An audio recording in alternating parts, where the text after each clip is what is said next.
Creator, Redeemer, and Sustainer. Amen. Please be seated.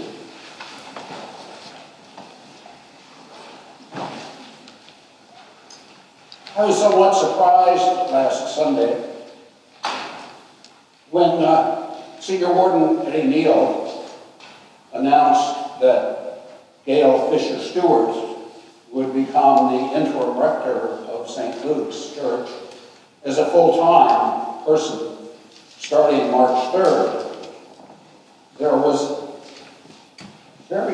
reaction was kind of subdued and struck me as ambivalent. At all three services, it was the same thing. I was expecting there to be a yay! Because it's been almost a year since St. Luke's has had a full-time rector, and St. Luke's needs a full-time rector. Olivia Hilton and I have been doing Sunday services, and Olivia has done a couple of funerals and baptisms and visits of people with really a pastoral emergency, serious illness. But except for those occasions, there's been no priest on board at St. Luke's for a long time. In my view, you should have had a full-time interim priest within a month or so of Ray Massenberg's departure. But it's taken a while, in my view, too long. So I expected there would be some kind of pent-up excitement at the announcement when it was made. Now, maybe it was no secret. Maybe everybody knew the news already. And so it was just a formality. I'm not sure. Sometimes it's hard to keep a secret in congregations like this one. In any congregation, for that matter. So I thought today I might focus a bit in the sermon on what happens during the interim time and what the interim rector does during that time.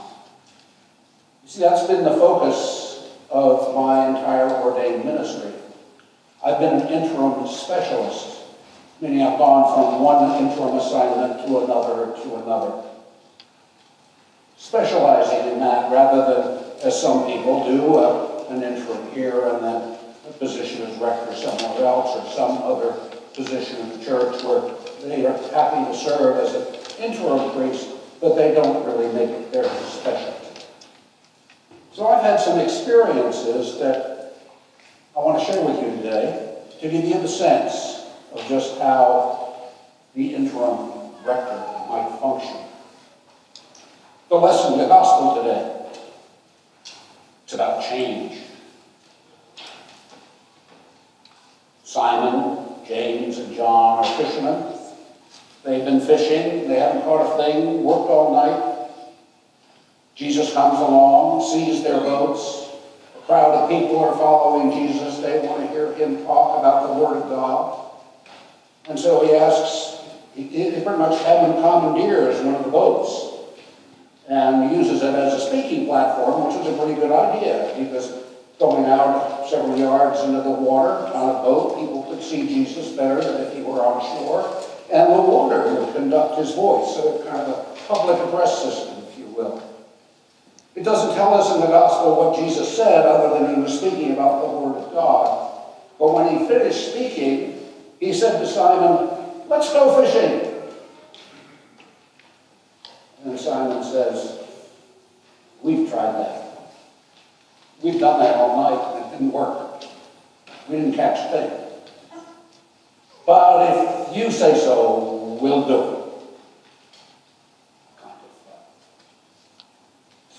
Let's go along with this guy. And they go out a ways. The nets are cast over, and they are filled with fish. So many fish that the nets begin to break. They summon their partners, James and John, and they come in their boat, and both boats are almost swamped with the quantity of fish. Just amazing what a change had taken place when they decided to go fishing with Jesus instead of as they had before without him. Going fishing with Jesus makes a difference. So they make it to shore with these boats full of fish, and they are just amazed at what happened. And Simon Peter says, "Go away, Jesus. I'm not worthy of this. I'm a sinful person." And Jesus says, "Let's go catch some people." What a change in their lives. They left everything and followed him. They no longer going to catch fish. They were going to catch people. And they were going to follow Jesus. It worked when they went fishing with Jesus. It'll work when they catch people with Jesus. What a change in their lives. I'm a change agent. Isn't that a pretty sad? Isn't that nice to hear? Yeah. I discovered that I was a change agent when I was in college. And I've spent most of my life making things happen in politics, in government, and the Episcopal Church as an ordained priest. And I learned quickly that my desire to be a change agent in the church matched up very naturally with being an interim specialist. So that's what I've been doing. Several weeks ago, each longer than that, I preached about the developmental tasks of the interim period. And I'm going to focus on those again to give you some examples of how interim process works. The first developmental task is to come to terms with history, particularly the relationship between the congregation and its clergy, especially the most recent clergy person. This congregation I'm going to tell you about was the first in its diocese to call a woman to be a rector. And she arrived, she married, she and her husband came to church every Sunday. Her husband came to church with her every Sunday, I should put it. And he was very popular. He was an outgoing type, a pleasant personality. The members of the congregation enjoyed his companionship at coffee hour and at other church events. About a year after she arrived, she began a romantic relationship with a woman in the congregation. At first, people were just kind of curious why those two women seemed to be spending so much time together, and people started putting two and two together, so to speak. And then the husband stopped coming to church. There were rumors of a divorce, and then rumors that the two women had bought a house and were living together. All this time, the information was whispered. It was more like gossip than any declarative information. The rector wouldn't talk about her personal life. So she said nothing to the wardens, to the vestry, to the members of the congregation about this change in her personal life. And it created a great deal of awkwardness. It was on people's mind, but they were reluctant to bring up the subject. A wall came to exist between the priest, the rector, and the congregation. It became a major factor in the life of the congregation. Ultimately, there was an appeal to the bishop to do something, and a short time later, the rector resigned without another position and left town. The bishop, knowing that I was a specialist in difficult situations, me if I would come and be the interim rector for this congregation. And I accepted that invitation and made very clear that we would take some steps to come to terms with history. One of the things we did was on a long wall of the parish hall, we put up newsprint. And so people who knew the history of the congregation put certain milestones, like when a building project took place, and when this rector arrived and left, and that rector arrived, and so on and so forth. So that the basic benchmarks of the history of the congregation were laid out on paper, on a wall, and the magic markers were there, and people were invited to come and put personal information as well as comments about the different eras in the life of the congregation. And people put down when they were married and when they were baptized and things like that. But they also started to fill up the sections that were devoted to different priests with comments about those priests' ministries. And there were many negative comments about the most recent rector and this sense of distance that had developed for the reasons that I mentioned. And then we organized small groups. Small groups, I facilitated some of the meetings, vestry members facilitated others, but the members of the congregation were encouraged to talk about their thoughts and feelings about the different clergy that had served the congregation, particularly the most recent. And once the conversation got started, people poured out their hearts to each other. They weren't talking to me, they weren't talking to anybody else, they were talking to each other about what that experience had been like. And one of the most common things that was said was, she didn't trust us. Other people said, if she told us, we would have understood. After the small groups, the conversations continued. People would talk about these issues that had previously been bottled up. They'd talk about them at coffee hour and other activities, and individually among themselves, away from the church. And it took about 3 years for all of those feelings to be processed and to be put in their proper perspective. And then a search for a new rector was begun. It was shaky at first, but then it got underway. And people became ready to welcome a new rector instead of being fearful about it based on their most recent experience. The second developmental task is to discover a new identity for the congregation. There were two congregations that shared a priest. In Episcopal Church terminology, that is called yoking, where two independent Episcopal churches shared the services of one priest. There were two buildings in different towns, separate towns, but the towns themselves were quite different from each other, about 10 miles apart. And each had its own vestry and each had its own budget.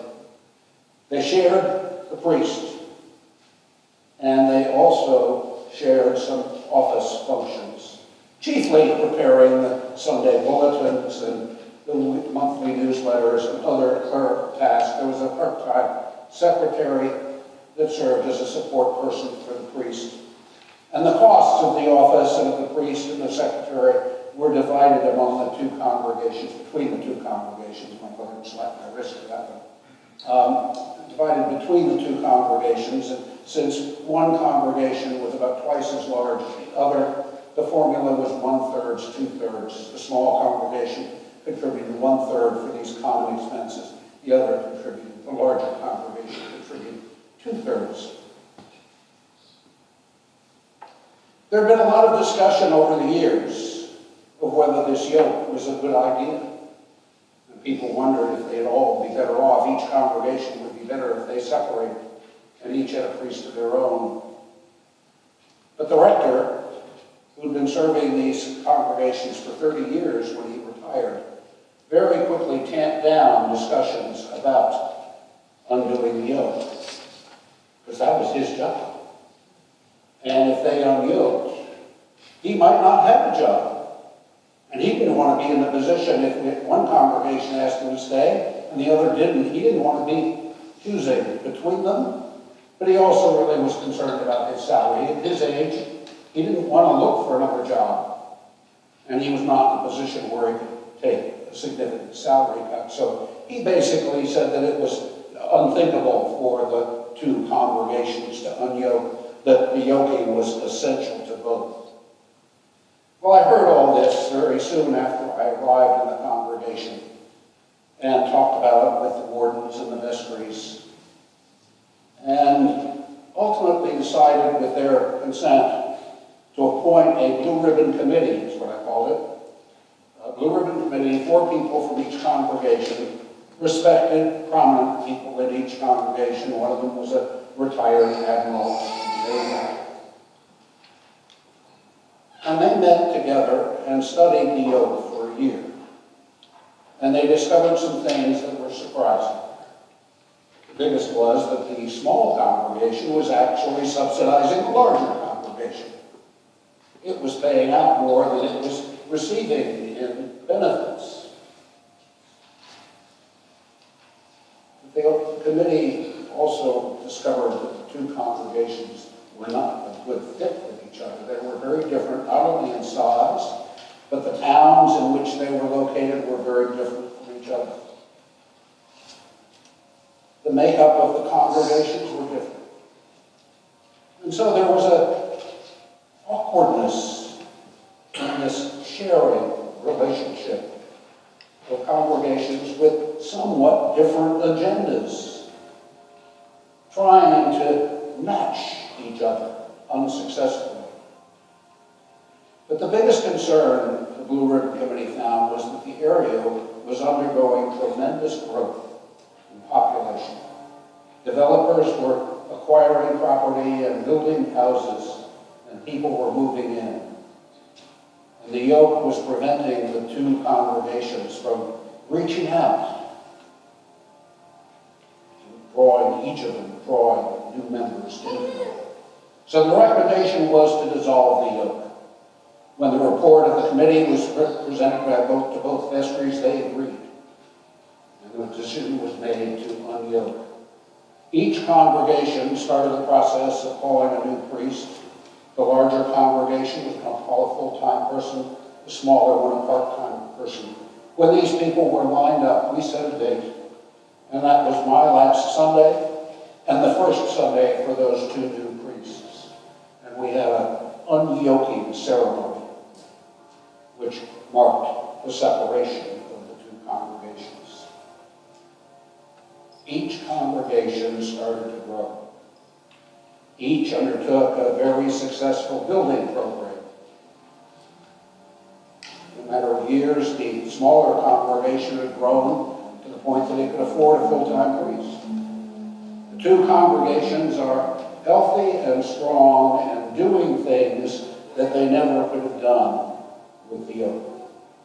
The key thing is that decision to unyoke probably never would have been made except in the interim period when there was no rector who had a vested interest in the yoke continuing. I was leaving anyway. It was in my contract.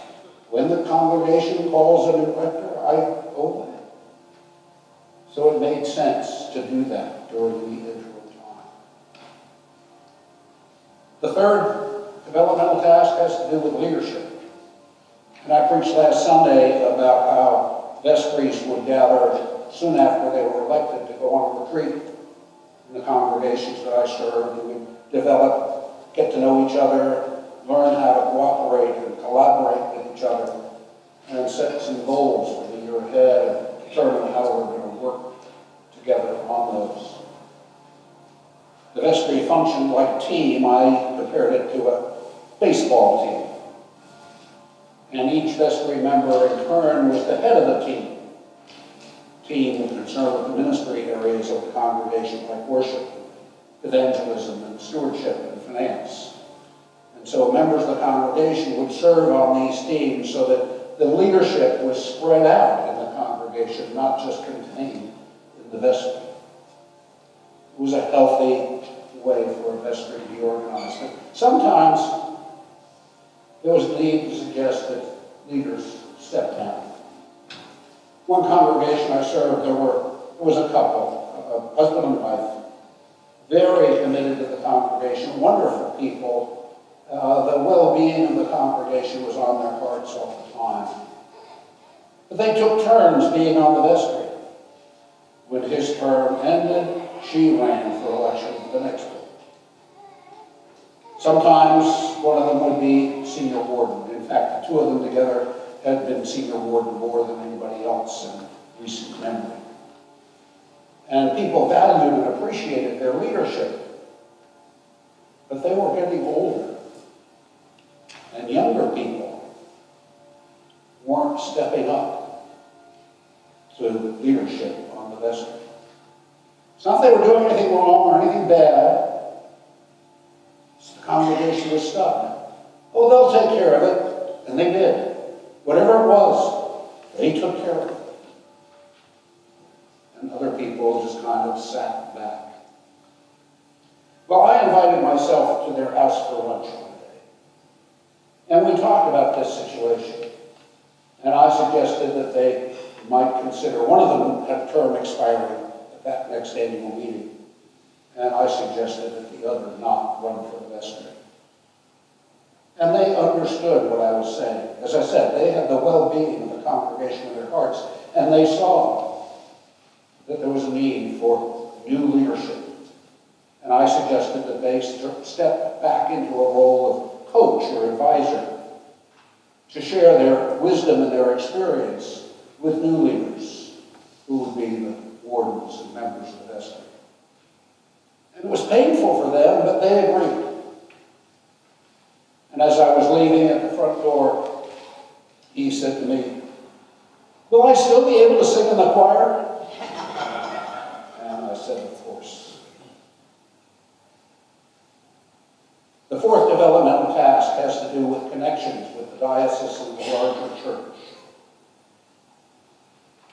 The interim time is an obvious time to strengthen those relationships because the congregation, as the vestry of this congregation knows, is very dependent on the bishop and the bishop's staff during the interim, especially the search process for first an interim rector and then a long-term rector. I served one congregation that was a predominantly African-American congregation in the Diocese of Virginia, across the river. It had a very low profile in the diocese. The clergy who served that congregation were active in clergy activities, but the lay members of the congregation were not active in the activities of the laity in the diocese.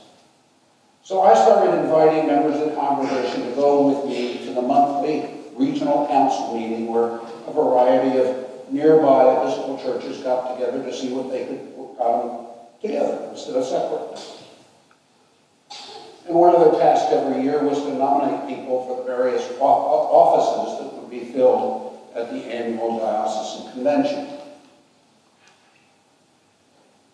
One of the persons I took with me to the regional council meeting expressed an interest in the diocese. So we had lunch, and we talked about how he might get more involved, and he was willing.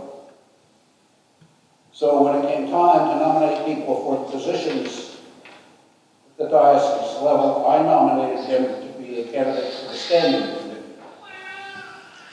And the rest of the regional council agreed. This was a gentleman who was very skilled, competent, confident, a leader, a successful businessman. He had a lot to contribute, and people recognized that. So he was nominated from that region, and he was elected to the standing committee. In the second year of his term, the standing committee chose him to be its president. this congregation that had kind of been almost invisible in the diocese, now it had a member who was the president of the standing committee, the first African American to ever hold that position in the Diocese of Virginia. That led to greater involvement by other lay members of the congregation in the larger church activities. The fifth developmental task is to prepare for the future, and particularly for the next rector.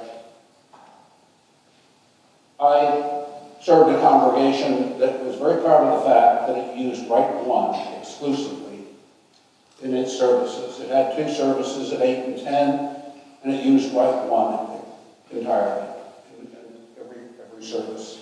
No changes, same prayers, same everything. Only thing that changed Sunday to Sunday were the scripture readings and the hymns. And people like that. They like the familiarity of it. And they said it was the glue. Rite 1 was the glue that held the congregation together. And so I talked to them about it when I arrived, and I said, what about Rite 2? And they said, we don't use it, we don't like it. I said, have you ever tried it?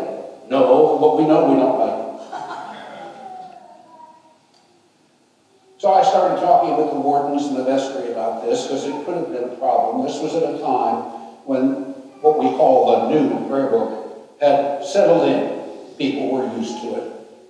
But for the initial period, people had stuck to Rite 1 because it was more like the old prayer book. But the church was shifting, the entire church, the Episcopal Church as a whole was shifting to Rite 2, and it was becoming the standard in the church. And so it was likely that the candidates for rector, the new rector, would expect Rite 2 to be used and would be surprised and maybe turned off by the fact that it wasn't.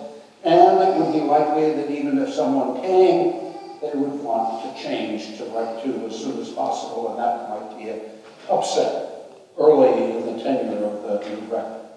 So I proposed an experiment to the worship committee and to the vestry that we use Rite 2 at both the 8 and the 10 o'clock service during the season of Epiphany, a short season that we're in Epiphany right now.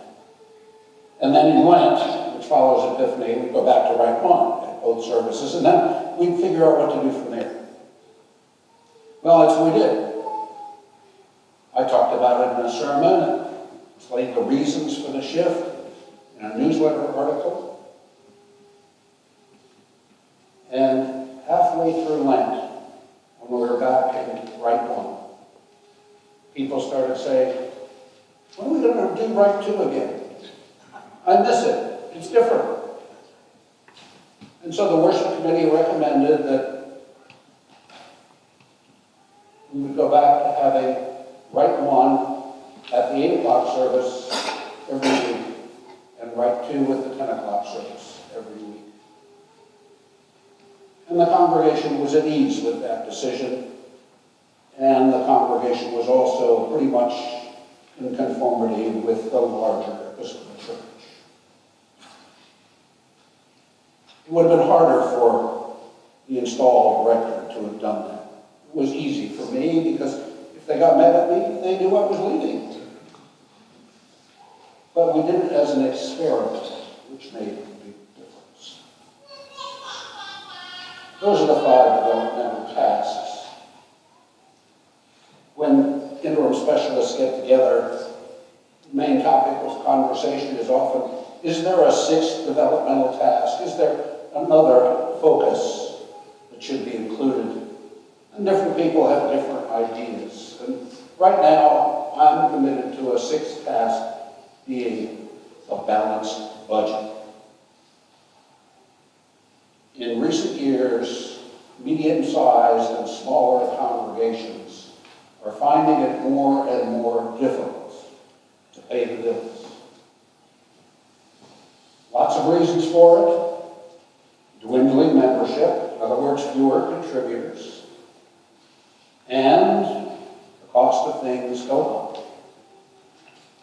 Health insurance for clergy, for example, is a huge expense. It wasn't before that huge as it is now. And other things, from electricity to salaries to repairs and maintenance. And so many congregations, especially during the last period of my full-time work, I'm now receiving my pension. Many congregations were finding themselves with deficit budgets. In other words, expenses were greater than income. And the way they were making things balance out is by dipping into their savings accounts, whether they were endowment funds or capital funds or whatever. You start doing that a little bit this year, a little more next year, a little more the year after that, and the savings get depleted. So one of my developmental tasks in some recent assignments that I've had has been to find ways to have a balanced budget, relying on the income of the living members of the congregation, not the bequests of those who have died. I like to tell a story about a Baptist congregation, and this story hits close to home, so be prepared. This congregation had a dilapidated heating system which failed in the middle of the winter. And word spread through the congregation very quickly that the heating system was done. A specialist was called in, and the verdict was the heating system needed to be replaced. An estimate would be prepared, but it would cost a lot of money. On Sunday, the pastor addressed the congregation, sitting there and they're shivering in their overcoats and multi-layers of sweaters. And he said, I think you all know that the heating system has failed, it needs to be replaced, and it's going to be very expensive. And I have good news and I have bad news. The good news is that we have more than enough money to pay for the heating system. And people would come around. The bad news, the pastor said, is that money is still in your checking account.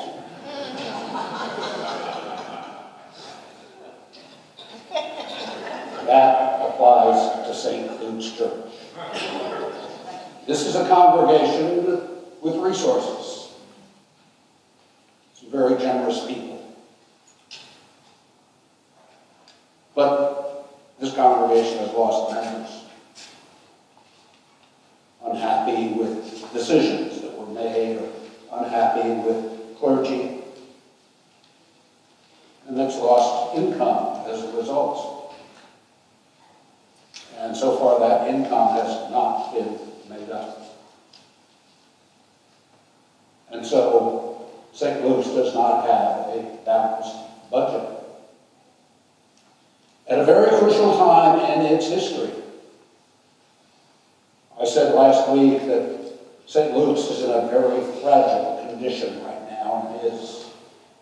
And I'm looking forward to the work that Gail Fisher-Stewart will be doing to bring the congregation together and to deal with some of the issues in the manner in which I've described today. But she's going to need your support. And this is the time for you to invest in the future of St. Luke's Church. I'm talking about investment with money, with your leadership, by serving on the vestment. Annual meeting is in 2 weeks. And your support for the interim rector and what she's going to be doing. This is the time. The future of this congregation is being shaped right now. I think people will look back years from now on this period of 2019, 2020 as a turning point. And how successful that turning point will be will depend on your willingness to invest in the congregation.